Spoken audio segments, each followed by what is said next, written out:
standoff, got it strapped to the tree.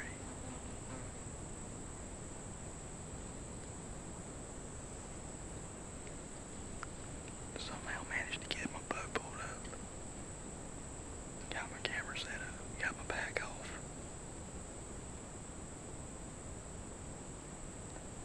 Those deer's still over there. I'm gonna turn the camera off and try to keep my eye on them and see what happens. Maybe they'll come on in here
Alright, now I want you to look at what I got right here.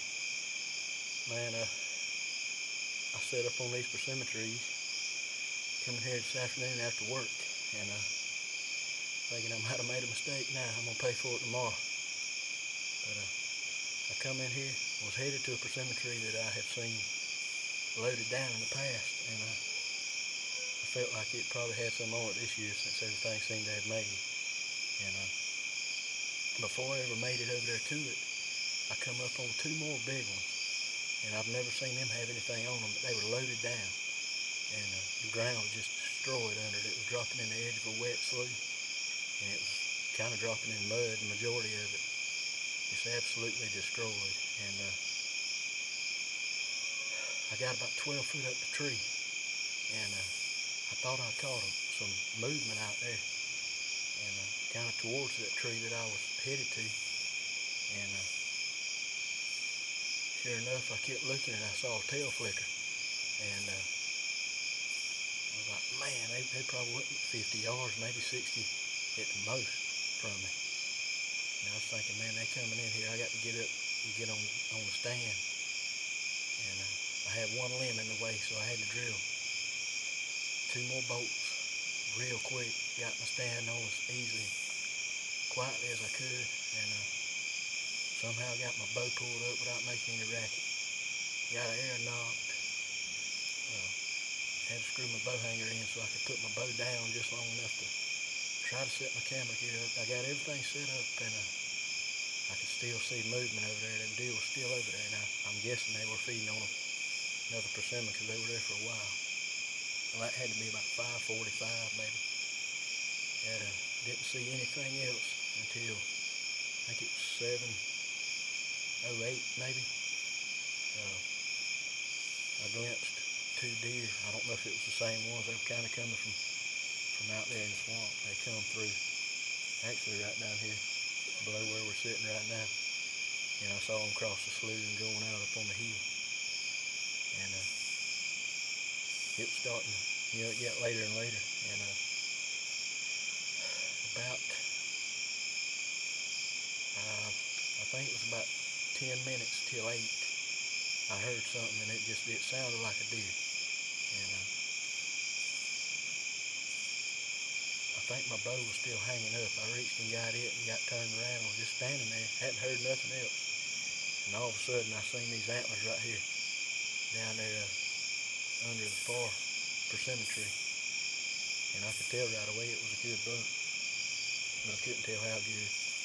And it was getting pretty late. And anyway, he kept messing around, and finally he came on over there closer to me, and he was probably about 15 yards.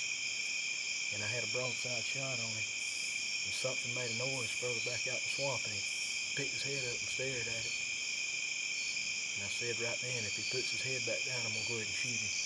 And he seemed to be getting a little spooky. And he did. He put his head back down, and I went ahead and drew. About the time I got to anchor, he took 2 or 3 steps, and kind of got behind a limb. I couldn't shoot him, so I eased the bow back down. Figured he was going to bust me, but he didn't. He kept milling around down there, and eventually he walked out, and he gave me a pretty good broadside shot. I'm guessing I hadn't rolled him over yet. If anything, I probably went in right in here somewhere. He might have been slightly quartering. It's just really hard to tell with it was that low light, but I'll say right here it had to be up a little bit higher, because he was about 12 yards, 11 to 12 yards if I had to guess. I didn't step it off, but drilled him, and he busted out. I think he almost fell right there, and I think the arrow was bound up, and I think what happened is the arrow stuck in the dirt, but the feathers were still in him, and I think he snapped that arrow off when that leg tried to go back, and it probably made him fall. But anyway, he got up. He run over here. He's not 40 yards from where I shot him. But man, don't you look, what a fine buck right here. This is one of the best deer I've ever killed. He's a 7-point, and he's nice. He's as nice as the two I've got on my wall, I do believe. And man, I'm in a mess having good work tomorrow, I tell you. But what a fine buck. What a fine buck. I think I shot him at 752 and went 40 yards. That's my exit wound. Hit that leg again. It cut the back of it coming out. It seems to be my thing. But man, I'm fixing to try to get him out of here as quick as I can. I almost thinking about, you don't kill him like that every day with a stick bow. Almost thinking about trying to cape him out. I'll just have to wait and see. It's going to take longer if I do that. Big body deer. I'm tickled to death to get him, man. I really am. And I'm going to go on and get out of here, and maybe we can do this again before too long.